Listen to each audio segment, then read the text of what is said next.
welcome back to a new week of What's for Dinner. This What's for Dinner is extra special and exciting because I'm cooking in my parents' cabin in Colorado. If you happen to miss the Cabin Decorate Christmas with Me video that I posted on Wednesday, I explained more why we were at the cabin. But anyways, I hope you enjoy these meals today, and if you are new here, of course, we'd love to have you. So go ahead and subscribe down below the video, and let's get to cooking. To get us started off, we're going to be making this veggie tortellini sausage soup. So to begin, of course, we're going to start with the sausage. I'm just using this sweet Italian sausage. You probably know by now, but this is just my favorite sausage. I think the flavor is just wonderful in it. But to my Dutch oven, I'm just adding the sausage in, and you just see me removing the casings on the outside of the sausage right now. You just want to completely cook this sausage through.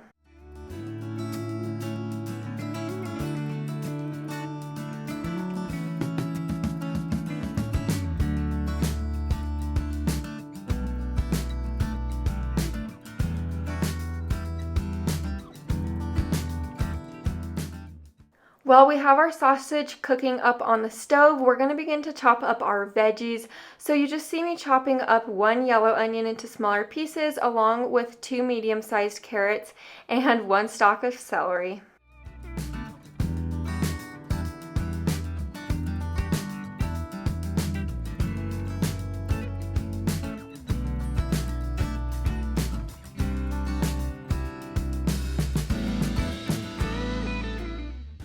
Back over to our Dutch oven and our cooked up sausage. I did remove all the excess grease that came from the sausage.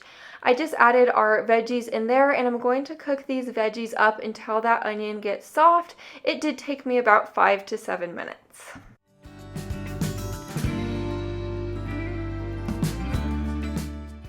Now that we have that onion soft, your house is going to be smelling wonderful. My husband actually came in from outside playing with Brinley, and he couldn't stop telling me how good the house smelled.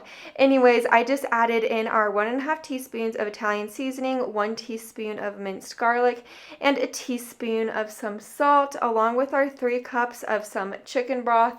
And then you're going to be adding your 1 can of diced tomatoes, along with your 1 cup of some tomato sauce.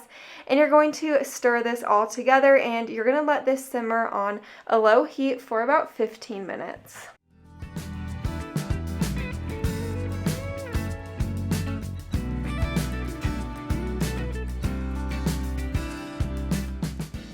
Here we are about 15 minutes later. I'm just going to be adding in my 3 cups of some fresh cheese tortellini, and I'm going to let this tortellini cook for about 5 minutes, and then your meal is done. Of course, I just topped mine with some Parmesan cheese. This was a really good meal. Even my daughter Brinley enjoyed this one, and I was able to add some veggies, so that was a win-win. Now we're making some meatloaf. I feel like I haven't made meatloaf in such a long time, so I really wanted to make it. Into this bowl, I have 2 pounds of some lean ground beef. I just added in 1 cup of plain panko breadcrumbs, along with 1 egg and 1 cup of milk, and a tablespoon of some Worcestershire sauce. I do want to mention this recipe is very, very extremely easy to half. So if you have a smaller family or you just don't want to make as much, it is very easy to half, so keep that in mind. I also added in a teaspoon of thyme along with a teaspoon of salt to season it up, and you can't have meatloaf without onion and garlic, so I added in 1 diced up onion along with 4 cloves of garlic. And now you're going to want to mix it all together. I'm mixing it with my hands, of course. I know a lot of people don't like to do that, so just mix up your meatloaf the way you like to do it. To my greased 9x13 baking dish, I just added our meatloaf right in there, and then you're going to shape it into kind of like a large loaf shape. Anyways, this is going to bake into a preheated oven to 350 degrees for about 40 minutes.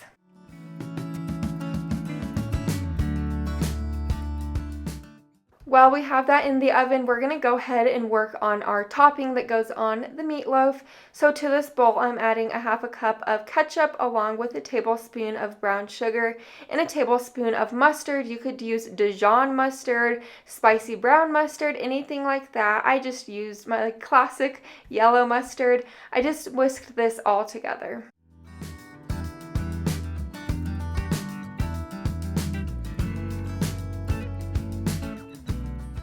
Here is my meatloaf out of the oven about 40 minutes later. You're just going to want to spread that ketchup mixture all over the meatloaf at this point, and then you're going to stick it back in the oven to continue baking for an additional 30 to 35 minutes.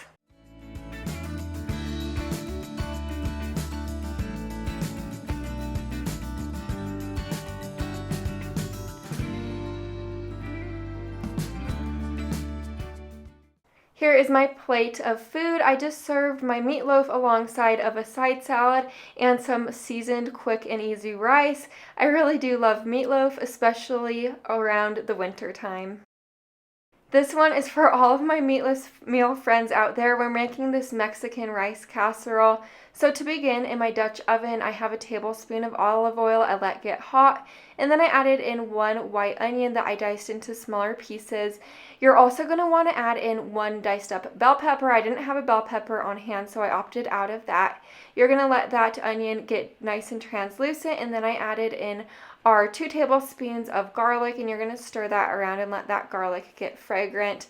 And now for your corn, I'm just adding in 1 cup of corn along with 14 ounces of diced tomatoes, or you could use fire roasted tomatoes. I've done that before, and I really do love fire roasted tomatoes.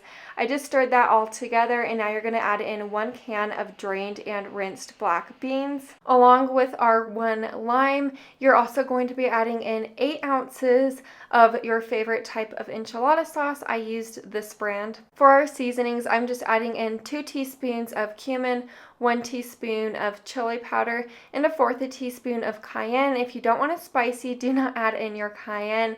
Now I'm adding in 2 tablespoons of cream cheese, 1/2 cup of some sharp cheddar cheese, and now I'm just adding in our 4 cups of cooked rice. You could either use brown rice or white rice, but you want to make sure it was already cooked rice. I just cooked mine up on the stove previously while this was cooking. Anyways, I just stirred this all together and warmed it through and just brought it up to a simmer for about 5 minutes, and here it is all completed. And here's my bowl. I just topped mine with some more lime and cheese. This would also go great with avocado on top or guacamole. This was such a good meal. I also served it with kind of like a Mexican salad on the side. Now we're making garlic butter chicken, and this is such a good meal if you don't know what you're going to cook at night and you just want to make something simple that tastes good. So to this plate, I added 1/4 cup of some flour, and to that flour, you're going to be adding in a teaspoon of some garlic powder, or you could add in garlic salt. I just had garlic salt, so that's what I added in.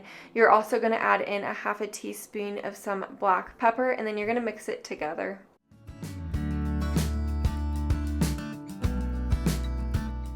Now I'm just going to take my 1 chicken breast that I sliced thinly horizontally in half, and I'm going to dip it in that flour mixture. It's just going to be a little bit on each side. As you can see, I did way too much flour, but that's okay.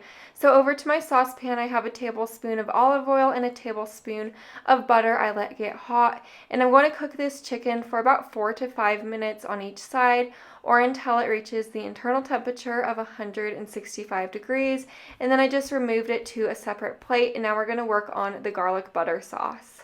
To begin on the sauce, you're going to want to add 1.5 tablespoons of garlic to that same saucepan, and then you're going to scrape all the excess bits off the bottom of your pan because that brings out a lot of flavor.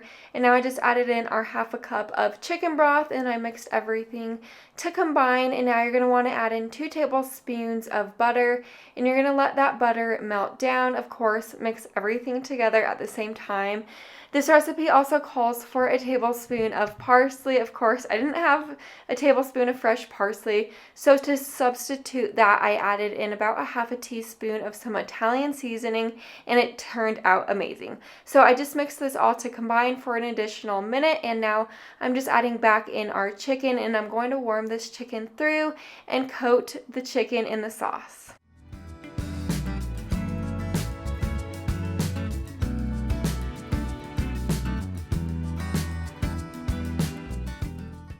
Here's my plate of food. I just served this chicken alongside of a side salad. This chicken had so much flavor. That sauce was spot on. It was a really, really good meal. Also, this was fairly simple to make.